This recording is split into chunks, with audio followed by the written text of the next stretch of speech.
que mais uma vez o Vasco abre 2-0, mais uma vez o Vasco sofre um gol na reta final do primeiro tempo. Contra o Palmeiras sofreu o segundo gol, o gol de empate. Contra o Atlético não, mas muito por conta do Léo Jardim. Mas eu acho que a gente falando de jogo, Tati e Fernandão, foi um jogo em que o Vasco teve, acho que até, não vou dizer o controle do primeiro tempo, mas as melhores oportunidades do primeiro tempo, não à toa saiu vencedor, mas no segundo tempo recuou demais e deu muito campo para o Palmeiras, né? As melhores oportunidades ali no lado esquerdo, né, principalmente, e os laterais são muito exigidos porque o Palmeiras dá pouco espaço no meio, né? Sim. Então, o Piton foi muito bem, Fernando estava falando aqui, ele foi muito bem e já vem, né, ele vem apresentando bom futebol já tem um tempinho.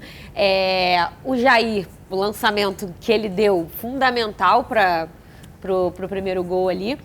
E eu acho que o grande problema, se você for parar para pensar, além das bolas aéreas, é pensar que o Palmeiras tem uma força mental absurda. Exato. Então o Palmeiras tomando de 2-0 no Maracanã, não parece que está perdendo. Eles conseguem controlar o jogo, faz o 2-1 ali antes de ir para o segundo tempo, que é fundamental, que você já diminui. Muda muita coisa. Muda muita coisa, e aí quando você volta para o segundo tempo, eu acho que a estratégia do Vasco já se perdeu um pouquinho. E aí, para você segurar o Palmeiras, com a força do elenco, com as mexidas que foram feitas, já fica mais complicado. Mas eu acho que eu gostei do que o Vasco apresentou, principalmente no primeiro tempo, nos contra-ataques, né? Sufocando o Palmeiras ali no início.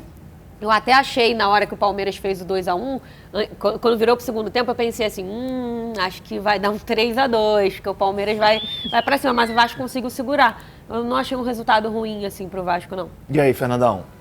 Eu concordo com o que a Tati está falando.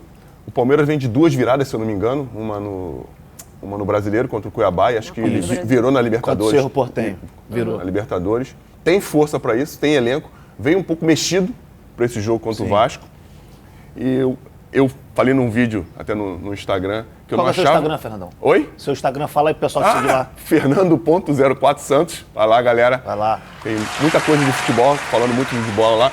Que ele não viria com os 4 atacantes, como ele fez no jogo contra o Cuiabá. Ele não fez isso. Mas ele, no segundo tempo, ele colocou os 4 atacantes e amassou o Vasco. É normal que isso aconteça. O time que está ganhando recue um pouquinho. Sim. E quem está perdendo, sendo o Palmeiras o atual campeão brasileiro e a equipe, uma das melhores equipes do futebol sul-americano, empurrar o Vasco para trás. O Vasco só não conseguiu contra-atacar com a mesma eficiência que fez no primeiro tempo. E acho que isso deixou o Palmeiras mais à vontade para apertar um pouquinho o Vasco. Mas é legal também a gente ver que o Vasco tem força para enfrentar times que tem um treinador que já está lá há 3 anos, vencedor, como é o Palmeiras. E que nem estava na beira do campo e fez a diferença. Enfrentou de igual para igual, foi uma trocação. E isso tem que deixar o torcedor do Vasco muito contente e confiante. Mas é um jogo de cada vez. Não adianta ser o Robin Hood, né? Exato. Robin Hood.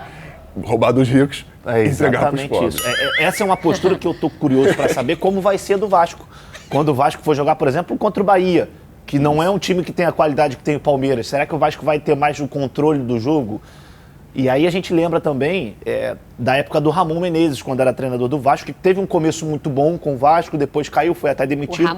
O Ramonismo. Foi em 2020 isso, que o Vasco, se eu não me engano, na quarta rodada era líder.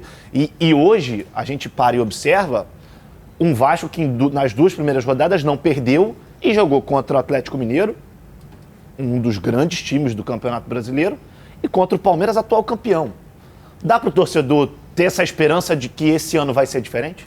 Eu acho que dá para ter uma esperança, como a gente estava falando ali no início da enquete, que você pode brigar ali no meio. Eu acho que o torcedor vascaíno hoje não pensa num G4, né? Porque acabou de subir. Mas acho que já dá para ter uma esperança, principalmente quando você vê um Pedro Raul fazendo aí as pazes com a torcida, voltando a marcar. O Peck, que está na melhor fase dele com a camisa do Vasco, já ia 15 jogos, 8 gols. E ele dá tudo dele em campo. Então, assim, você hoje tem... O Vasco tem 2 laterais que até há pouco tempo não tinha, o Piton e o Pumita, que vão bem, o Jair, que faz toda a diferença no meio de campo. Eu acho que hoje você já olha para o time mais encorpado, né? E você não vê no banco, né? Se você pensar em elenco para disputar, para ganhar título, mas eu acredito que aos poucos, o próprio Léo na zaga. Sim. Então, vai construindo um time ali que entre os 11 dá para acreditar de fazer um bom campeonato. O importante é não cair. Eu acho que é isso, assim.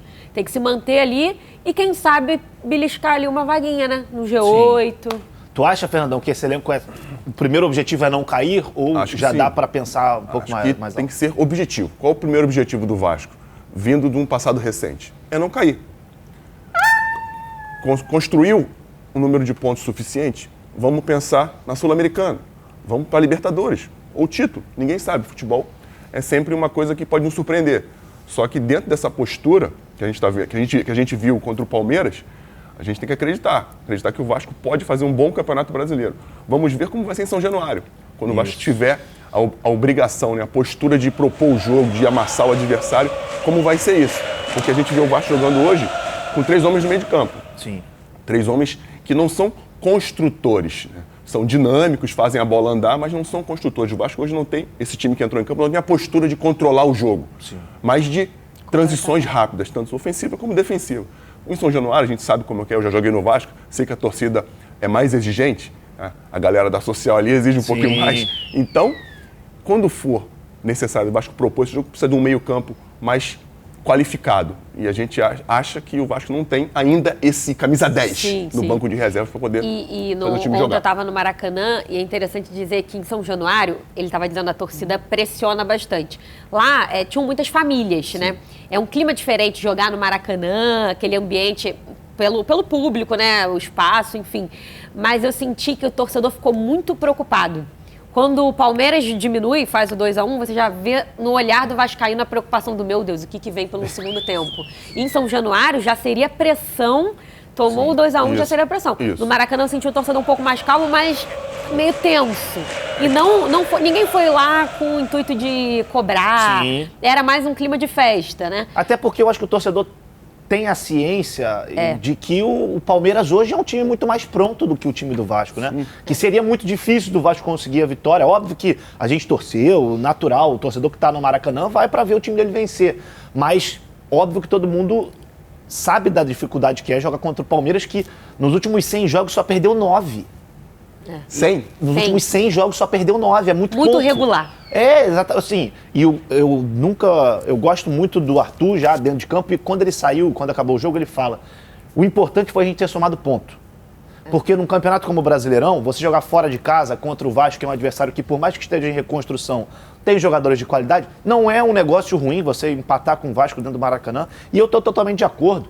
Eu acho que para você ser campeão, você precisa da regularidade, ainda mais no Campeonato Brasileiro. E o auxiliar do Abel Ferreira falou na entrevista coletiva, né? Ele falou que gastou muita energia no jogo contra o Vasco, que se ele tivesse se poupado durante a semana, ele não teria gastado tanta energia assim. Então ele já está preocupado com o próximo jogo. Eles são muito, muito regulares, assim, nesse sentido. Verdade. Nos últimos 3 jogos eles saíram atrás. Eles foram muito exigidos, então eles acabam... É até estranho quando a gente vê o Palmeiras sendo muito exigido. Exatamente. Tanto que quando faz o 2-0, todo mundo no Maracanã tá assustadíssimo. Surpreso, né? Olá, jovens, olha só, assistiram, se divertiram, comentaram, cornetaram, ok. Agora você não pode esquecer de ativar a notificação, de compartilhar e de dar like nos vídeos, cara. Sabe por quê? Se não fizer, já sabe, né? Cega ele, vovó! Tchau!